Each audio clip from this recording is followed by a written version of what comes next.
मध्य प्रदेश में चुनावी घमासान जारी है। दोनों ही पार्टी जनता से समर्थन के लिए सड़कों पर उतर चुकी है। राऊ विधानसभा से बीजेपी के प्रत्याशी मधु वर्मा भी लोगों के बीच जनसंपर्क कर रहे हैं। मधु वर्मा का कहना है कि 2018 में भले ही मैं हारा था, पर लोगों के दिलों में जीता था। इस बार भी मैं प्रचंड जीत दर्ज करवाऊंगा। देखिए समाचार गृह की मधु वर्मा से खास बातचीत। राऊ से बीजेपी प्रत्याशी मधु भैया हमारे साथ हैं। मधु भैया लगातार जनसंपर्क चल रहा है, कैसा क्या प्यार मिलता है लोगों को? जनसंपर्क आप लगातार कर रहे हैं, किस तरीके का प्यार लोगों का आपको मिल रहा है? देखिए, आप पूरी विधानसभा के अंदर मैं समझता हूँ जब से मुझे टिकट मिला है, प्यार तो मुझे पहले से ही लोग देते थे, क्योंकि मैं उनके बीच में रह के काम करता था। उनका एक फ़ोन आता था या वो सवेरे आके मुझे कोई काम बताते थे, चाहे उनकी डीपी जल जाए या उनका छोटा मोटा कोई कलेक्ट्रेट से संबंधित काम हो, नगर निगम का काम हो, मैं समझता हूँ तुरंत करता था मैं, और इसीलिए उनका प्यार मुझे बहुत मिलता था। और चूँकि एक जनप्रतिनिधि अगर कोई सार्वजनिक जीवन में काम करता है तो उसको सबसे पहले उसकी चिंता करना चाहिए कि जैसे आज मैं चुनाव लड़ रहा हूँ और मेरे लिए कितने हज़ारों कार्यकर्ता लगे हुए हैं, मेरे लिए मतदाता भी बिल्कुल लाखों की संख्या में, मतलब 3,56,000 मतदाता हैं। वो लोग भी मेरे लिए कहीं ना कहीं ये इंतज़ार कर रहे हैं कि हम मधु भैया बहुत अच्छा काम करते हैं, उनको वोट देना।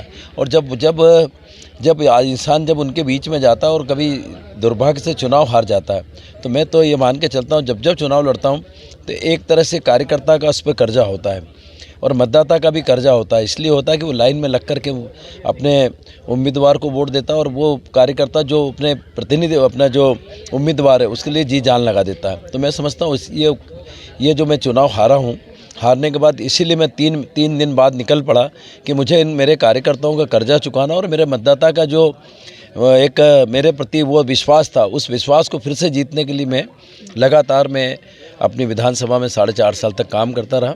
2018 में भले ही आपको निराशा हाथ लगी हो, लेकिन आपने जिस तरीके के काम किए, लोग जो आपको बता रहे हैं, आपने एक विधायक के रूप में ही काम किया है। हारे हुए विधायक ही है, लेकिन जीता हुआ लोगों का दिल आपने जीता है। देखिए, कभी कभी क्या होता है कि जनप्रतिनिधि हारने के बाद घर बैठ जाता है, और मैं समझता हूँ मैं वो व्यक्ति नहीं हूँ। मैंने मतलब इंदौर शहर के अंदर 40 साल से लगातार काम किया, चाहे इंदौर विकास प्राधिकरण में हूँ, नगर निगम के पार्षद के नाम पे पार्षद रहा हूँ 3 बार। मेरे वार्डों के अंदर भी मैं हमेशा ये चिंता करता था कि मेरे मतदाता जो मेरे लिए लाइन में लगकर वोट डालते हैं, वो कार्यकर्ता जो हज़ारों की संख्या में मेरे लिए काम करते हैं, तो कहीं ना कहीं मुझे उनका कर्जा चुकाना था। और ये मान के चले कि ये 4.5 साल तक जो मैं उनकी सेवा करता रहा, मैं अपने आप को कर्जे के रूप में मानता हूँ, लेकिन एक सेवा भी थी ये मेरे लिए, और मैं समझता हूँ वो प्यार मुझे आज मिल रहा है। 10 सालों से धाक जमाए बैठे हैं पटवारी जी, कहीं ना कहीं सुखबुगाहट है, तभी कल उनको आपके आशीर्वाद की ज़रूरत पड़ गई कलेक्ट्रेट में जब वो नामांकन दाखिल करने गए। देखिए, आशीर्वाद तो मेरा तो ये कहना है कि आशीर्वाद तो उनको किसका लेना चाहिए, ये जो 3,56,000 वोट हैं, मतदाता हैं, ये मतदाता का आशीर्वाद लेना चाहिए उनको। और मैं समझता हूँ अगर 10 साल में उन्होंने काम किया तो ये मतदाता निश्चित उनको आशीर्वाद देते हैं। आज ये विडंबना है कि उनको मेरे आशीर्वाद लेने के लिए इस तरह का ड्रामा करना पड़ा उस दिन। मैं समझता हूँ कि इस तरह का एक अच्छे राजनीतिक आदमी को इस तरह का ड्रामा नहीं करना चाहिए, क्योंकि कुल मिलाकर के आपके पास 10 साल से एक बड़ी जवाबदारी थी, और इस बड़ी जवाबदारी को आपने बाखूबी अपने मतदाता के बीच में निभानी थी। और मैं समझता हूँ कि मैं ये जो इस तरह की नौटंकी करते हैं एक जनप्रतिनिधि, उनको शोभा नहीं देती है। और इस तरह का वो कई जगह पे करते हैं पूरे इंदौर के अंदर।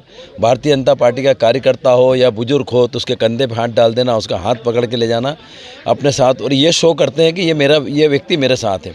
बाद में उसकी प्रतिक्रिया कितनी गलत होती है वो व्यक्ति महसूस करता है। आजकल उनसे लोग वो जैसे उनके पास जाते हैं तो कई लोग भागते हैं, उनसे दूर भागते हैं कि कंधे में हाथ डाल के कहीं ऐसा नहीं।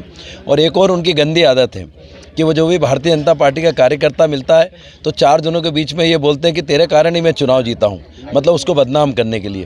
तो इस तरह की प्रवृत्ति मैं समझता हूँ कि अच्छे व्यक्ति की नहीं होती। मैं समझता हूँ ये एक जनप्रतिनिधि को इस तरह नहीं करना चाहिए। मैं एक छोटा सा उदाहरण बताना चाहता हूँ कि माननीय मुख्यमंत्री शिवराज सिंह जी प्रदेश के मुख्यमंत्री हैं।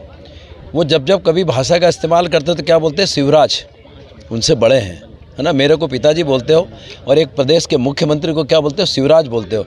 मोदी जी को क्या बोलते हैं, वो मोदी। क्या बोलते हैं, वो मोदी।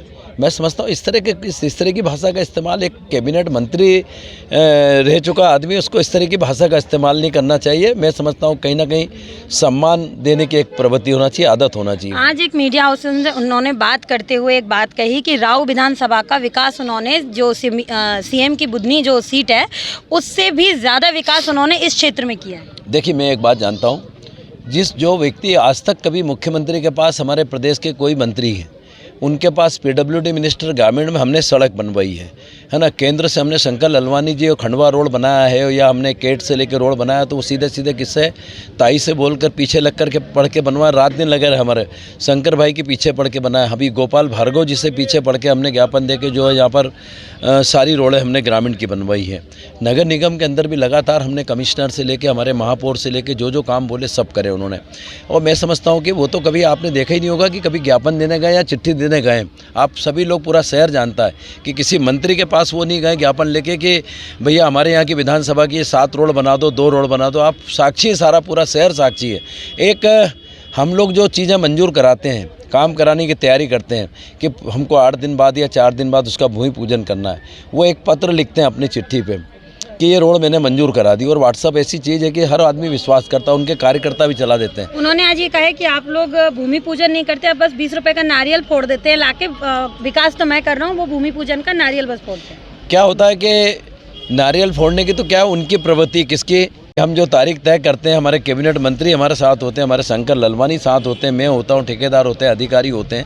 और मैं समझता हूँ कि मैं एक छोटा सा उदाहरण बताना चाहता हूँ। जब वो कैबिनेट मंत्री थे, वो मंत्री अगर रहते हुए मैं आप पूछना कभी वो मिले तो कहना मंत्री जी आप शिक्षा मंत्री थे, जरा आप 1 आध 2 4 स्कूल के कहीं आपने भूमि पूजन किए हो, या आपने घोषणा करी हो, या उसका एस्टीमेट बनवा करके आपने टेंडर कराए हो, काम कराए 2-4 कॉलेज के या स्कूल के, तो कहीं पूछ के देखना। हम लोग टार्च लेके पूरे राव विधानसभा के लोग ढूंढ रहे हैं कि शिक्षा मंत्री रहते हुए उन्होंने कितने स्कूल या कितने 1 आध कमरा बनाया हो तो ढूंढ लें। एक और उन्होंने बड़ी घोषणा करी थी कि मैं एक ऐसा हॉस्पिटल बनाऊँगा राव विधानसभा के लोगों के लिए जिसमें बहुत सारे लोगों का, गरीबों का इलाज होगा। लोग उस हॉस्पिटल को ढूंढ रहे हैं। जनता पार्टी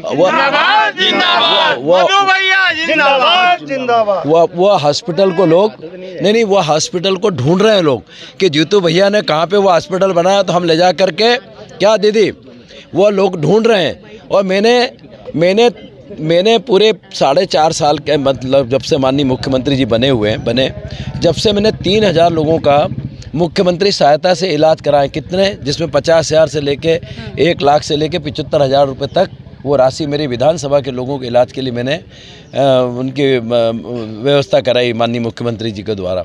मैं समझता हूँ कि आप लोग भी कभी पूछें कि भैया आपका कोई स्कूल बनाया तो हम दौरा कर लें, छापें कि ना। 1.5 साल में आपने कहाँ पे आप मंत्री बने, तो चिंता आपको अपने विधानसभा की ज़्यादा करना थी उस समय। कहाँ कि भैया मेरी विधानसभा के अंदर यार मैं जल्दी 3-4 कॉलेज स्कूल खोल दूं, या फिर भूमि पूजन कर दूं, या टेंडर निकाल दूं। चलो बहुत सरकार काम नहीं होता, लेकिन टेंडर तो निकाल ही सकते थे ना 15 महीने में 1.5 साल के। एक आध बार जरा उनसे अभी सवाल करना और वो पूछना कि आपने जो घोषणाएं करी थी वो हॉस्पिटल कहाँ है क्या ना। वो रोज साइकिल से जाके मिलते हैं लोगों से, उनका कहना है। क्या हुआ था कि कोरोना के टाइम उनकी साइकिल ख़राब हो गई थी, और उन्होंने क्या करा था वो जाना। उस समय क्या हुआ था कि लोग उनको ढूंढ रहे थे।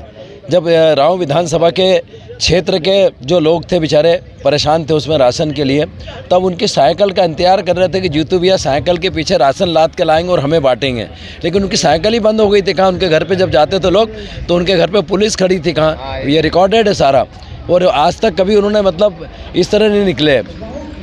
तो ये थे हमारे साथ राहुल से प्रत्याशी मधु वर्मा जी।